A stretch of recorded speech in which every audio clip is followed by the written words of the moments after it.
नमस्कार दोस्तों, स्वागत है आपका एक बार फिर से हमारे चैनल सनातन धर्म ज्ञान पर। आज मैं आपको श्रीमद् भागवत गीता के दूसरे अध्याय के बारे में बताऊंगी।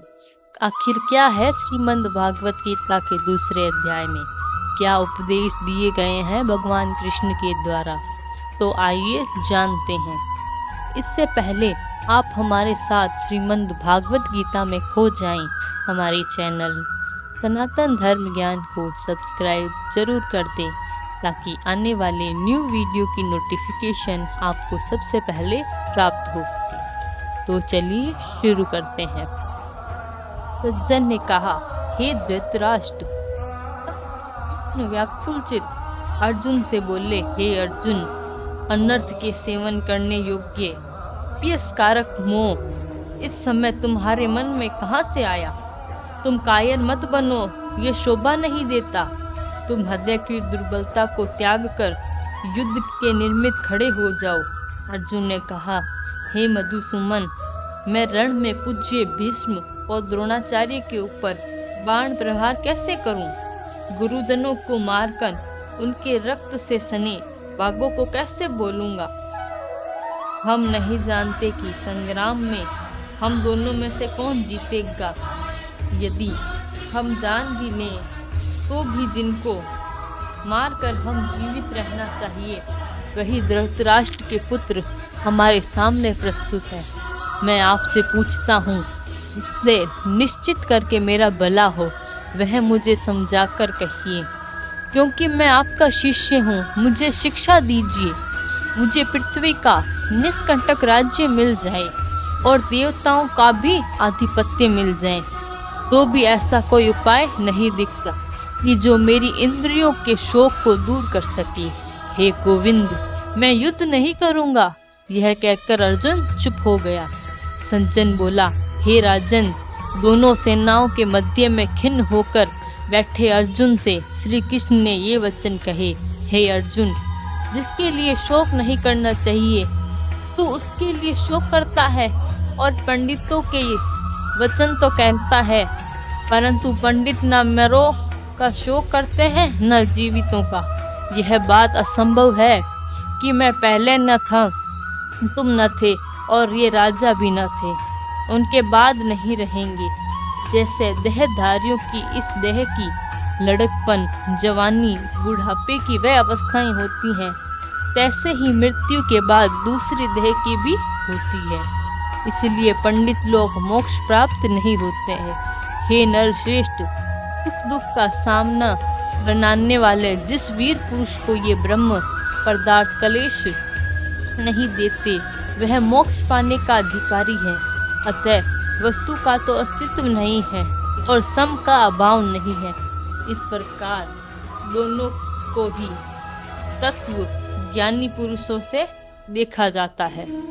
जिससे सारा संसार व्याप्त है, उसको अविनाशी ज्ञानों को, क्योंकि इस नाश रहित आत्मा का विनाश करने में कोई समर्थ नहीं है। हे भारत, तुम युद्ध करो। जो पुरुष इस आत्मा को मारने वाला है तथा जो मारने है, वे दोनों ही ज्ञानी नहीं हैं, क्योंकि यह आत्मा न मरती है न मारती है। आत्मा ना कभी जन्मती है और ना कभी मृत्यु को प्राप्त होती है। नष्ट होने पर भी वह नाश को प्राप्त नहीं होती। जो पुरुष इस आत्मा को नित्य, अविनाशी, निर्विकार और अजन्मा मानते हैं, वह किसको ज्ञात करवाएगा और किसको मारेगा? जिस प्रकार मनुष्य पुराने वस्त्र को फेंककर नए वस्त्र ग्रहण करता है, उसी प्रकार आत्मा देह छोड़कर नई देह धारण कर।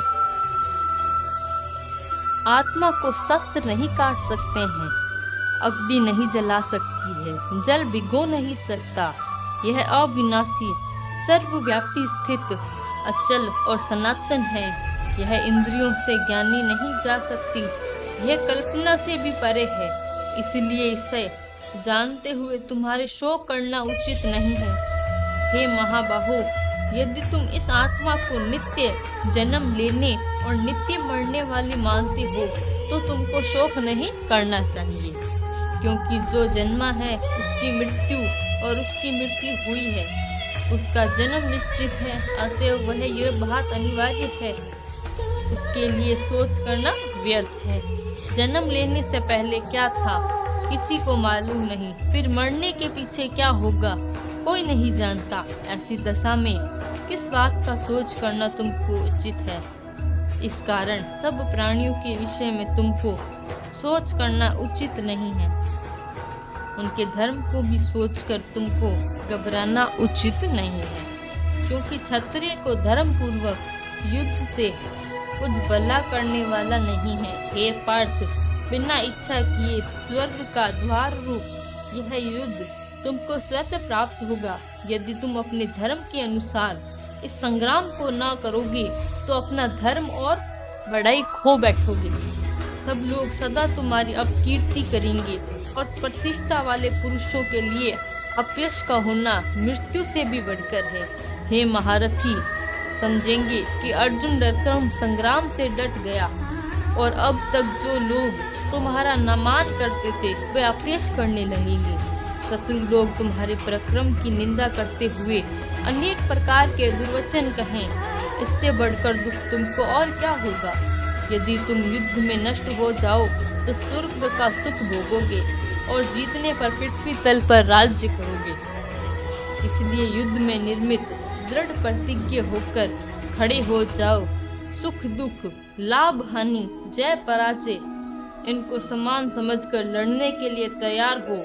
ऐसा करने से तुम प्राप्त नहीं होगे पाप को। हे पार्थ, यह ज्ञानोपदेश ज्ञान योग के विषय में तुमको कहा गया। अब तुम निष्काम कर्म योग के विषय में सुन। जिस ज्ञान को पाकर धर्म बंधन से तेरी मुक्ति होगी। कर्म योग मार्ग एक बार प्रारंभ किए बिना कर्म का नाश नहीं होता और विंध्यन पड़ने पर शुभ फल नहीं होता, और इस कर्म को केवल प्रारंभ ही संसार के भय से छुड़ाकर पूर्ण ब्रह्म प्राप्त करता है।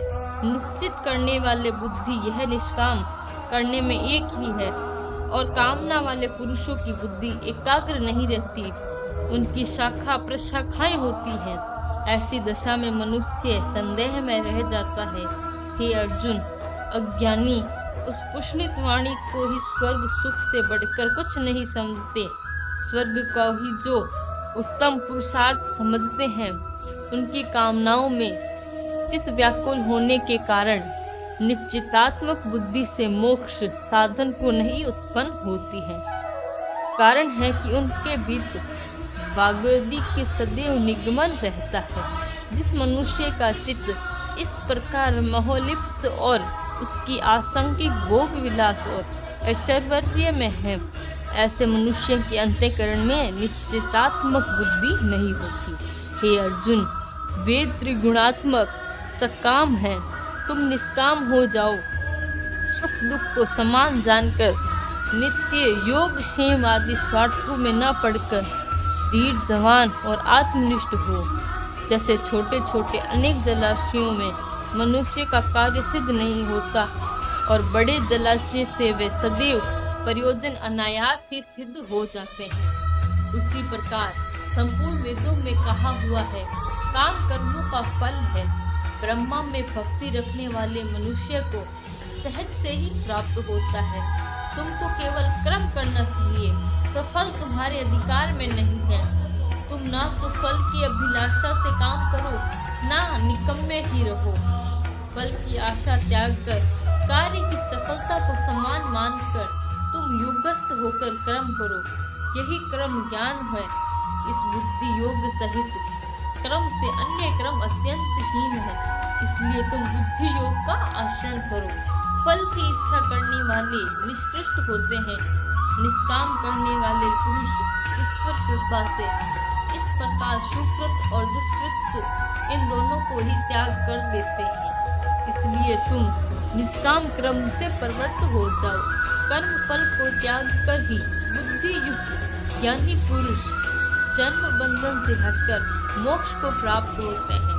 जब तुम्हारी बुद्धि मोहवन के बाहर निकल जाएगी, तब तुम्हारा मन आज्ञा सुनने वाली तथा हुई बातों को विरक्त हो जाएगा। अनेक श्रुति स्मृतियों के वचनों को सुनने से तुम्हारी बुद्धि भ्रमित हो गई है। जिस समय वह निश्चल होकर आत्मा में स्थित होती, तभी तुमको तत्व ज्ञान प्राप्त होगा। अर्जुन ने पूछा, हे केशव, आत्म स्वरूप में निश्चल बुद्धि वाला किसको कहा गया है? उसके लक्षण क्या हैं? श्री कृष्ण जी बोले, हे अर्जुन, जो महापुरुष मन में कामनाओं को त्याग देता है, अपने आप में ही प्रसन्न रहता है, उसकी निश्चल बुद्धि है। दुख में किसके मन में खेद नहीं होता और सुख में किसको आसक्ति नहीं होती। और प्रति भय क्रोध जिसके जाते रहते हैं, वह महात्मा सिद्धि बुद्धि वाला मुनि कहलाता है। जो शुभ पदार्थ प्राप्त होने से हर्ष नहीं करता, अशुभ से अप्रसन्न नहीं होता, उसी को स्थिर बुद्धि जानना चाहिए। कछुआ जैसे अपने अंगों को सिकुड़ देता है, उसी तरह जो पुरुष अपनी इंद्रियों को विषयों में हटाता है, उसी की बुद्धि स्थिर जाननी चाहिए। निर्हारी पुरुष के विषय में घट जाते हैं, परंतु विषय में उसकी चाह बनी रहती है। ब्रह्मा का अनुभव होने पर भी चाह भी घट जाती है। हे अर्जुन, मोक्ष में प्रत्यक्ष करने वाले विद्वान व्यक्ति को प्रबल इंद्रिय से उनके मन को जीत लेती है। इसलिए सब इंद्रियों के विषय में से रोक मेरे विषय में तत्पर हो जाए। जिसने इंद्रियों के वश में कर लिया है, उसी की बुद्धि निश्चल है। जो पुरुष विषयों के साथ ध्यान में रहता है, उसकी प्राप्ति हो जाती है। प्राप्ति होने से कामना होती है। इच्छा के पूर्ण न होने से क्रोध उत्पत्ति होती है। क्रोध से अविवेक होता है। अविवेक से स्मरण शक्ति नष्ट हो जाती है। स्मरण शक्ति के नाश होने से बुद्धि का क्षय होता है। जिसकी बुद्धि का नाश हुआ, वह विनाश हो प्राप्त होता है। जो पुरुष राग द्वेष से रहित हो अपने मन को वश में रखता है, वह शांति को प्राप्त होता है। शांति मिलने पर सब दुख सुखों का नाश हो जाता है। प्रसन्न चित्त वाले को बुद्धि निश्चित होती है। जो पुरुष योग मुक्त नहीं होता है, उसकी निश्चित बुद्धि उत्पन्न नहीं होती। ईश्वर में भावना नहीं होती। भावना के न होने पर शांति प्राप्त नहीं होती। अशांत को सुख कहाँ से मिलेगा? जैसे वायु नाव को जल में खींच ले जाती है, उसी प्रकार इंद्रियां पुरुष को बुद्धि का नाश कर देती है। जिस मन का विषय सिद्धि से इंद्रियों के पीछे जग जाता है, इस कारण हे महाबाहु, जिसने इंद्रियों के विषय में सर्वत्र रोक रखा है, उसकी बुद्धि स्थिर है। जो समय प्राणियों की रात है, उसमें संयमी जागता है, और प्राणी मात्र जिस समय जागते हैं, मुनि जनों की वह रात्रि है। जल से भरे समुद्र में नदियों का जल बढ़ने पर भी वह अपनी मर्यादा पर रहती है। उसी प्रकार जिस मनुष्य में इच्छा न रहने की भी विषय भोग प्रवेश करते हैं, उसी को शांति मिलती है। विषयों की इच्छा करने वालों को शांति नहीं मिलती। जो सब कामनाओं को छोड़कर तत्व इच्छा रहित विचारता है और ममता अहंकार जिसमें नहीं है, वह शांति को प्राप्त होता है। हे प्रार्थ, ब्रह्म स्थिति यही है।